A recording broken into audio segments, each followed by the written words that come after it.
Hello. Hello. I haven't got any new material or anything, so I'm just going to do my normal set. And if you've seen it before, I do apologise. If you haven't seen it before, I do apologise.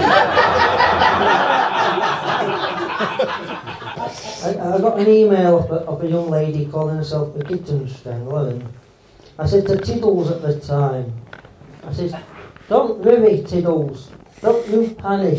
There's no need to worry yourselves. It wasn't a jaguar or anything like that. It was on a stool. So he could see the monitor, you see. Don't worry," I said, "she won't really be a kitten strangler. That'll just be a name she's made up to draw attention to herself. She'll probably be a lovely little librarian called Emily." Anyway, it was around 6 months or so later. I was on my way home from Tiddles' funeral.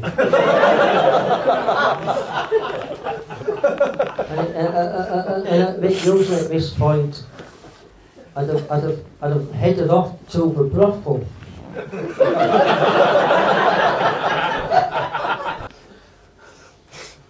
I contemplated suicide recently, and I obviously, no, there's no need to I didn't go through with it.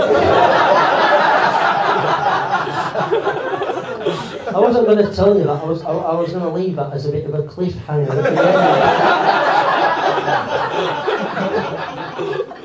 end. When you're at the bar later on, you're like, "Well, did he kill himself or not?" He never did tell us. No, things hadn't been going too well. I'd recently lost my job as, being made redundant actually, as a pest control officer, specialising in unicorns, yetis and dragons. We didn't get much work. Well, we got one job. We got called out to a farm in Clitheroe.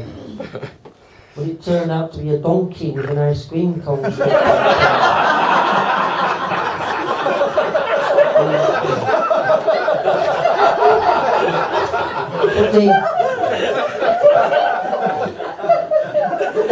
think the thing that tipped me over the edge was when I came back from a laundrette and found that the bolognese stain hadn't gotten out of my jumper. And I thought I'd go for a walk. And on my walk I come across a train track. And I'd made up my mind at this point I was going to jump. And I thought before I did jump, I wanted to time it all right and watch the train go past. I didn't want to get it wrong and jump after it had gone. I didn't want to look stupid. Or jump into the side of it. So I watched. Boom! Went. Thought, that goes a bit fast. If that hits me,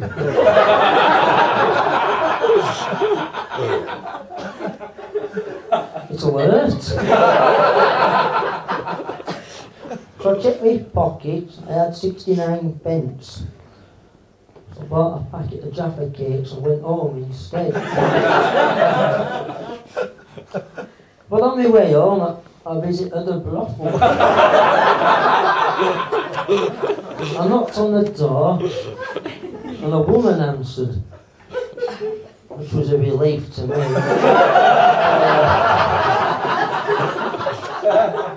She says, what do you want? I says, I've not really given it much thought. Could you surprise me? I learned a valuable lesson that night.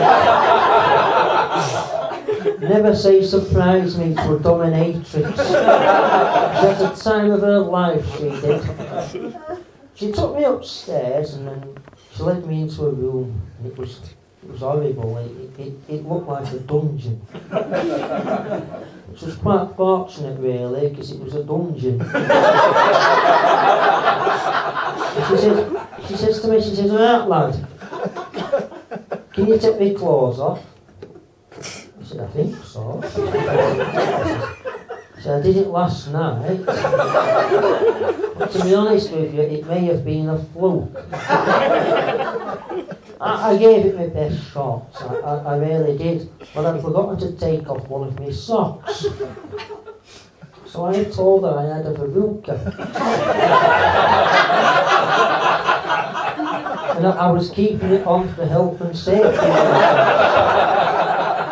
Like there was a child at a swimming match. And she was wonderful. She discussed all the different treatments I could give at boots.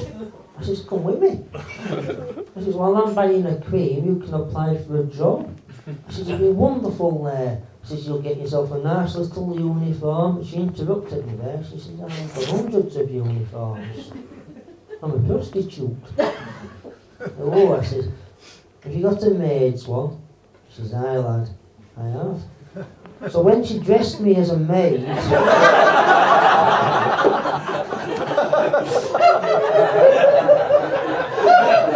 what she did then was she put me on a torture rack. And as I was dangling there in midair, something entered me. It was a bit wet and rubbery. It kept getting bigger and bigger. I was panicking. I thought she'd put a rubber dinghy up my bottom. She says, calm down, lad, calm down. I haven't put a rubber dinghy up your bottom. It's an inflatable butt plug. That didn't calm my fears. In fact, I'd say it made them worse. I looked at her. She looked a little bit like the penguin out of the Batman films. And I thought, oh heck, I thought, oh, if you can afford a sex toy, they won't be very good sex toys. They might be dodgy sex toys. What if this one's dodgy, what's in me now? What if the thing that's dodgy with it is it doesn't stop pumping? Just keeps pumping and pumping and pumping and pumping. The last thing I want is my bowels to explode. So we're picking sweet corn off the walls for weeks. I'm sure I heard a little chuckle there, and I'm glad about it. It didn't get anything impaled, and they hated it. And then she uncuffed me and unhooked me and untied me and everything, and she led me into, well, was a built-in wardrobe. And she locked me in there for 2 hours while she went to Morrison's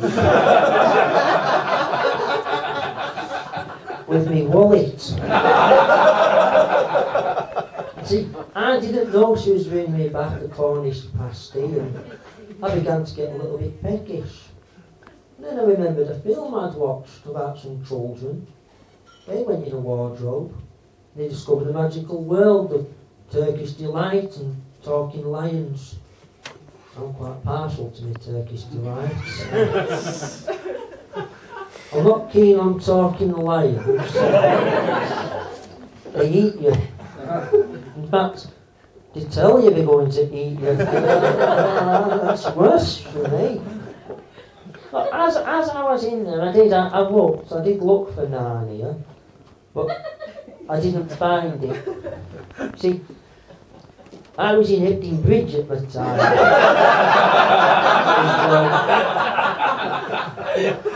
As anybody knows, Narnia's just on the outskirts of Cleethorpes. There's no natural ending to this.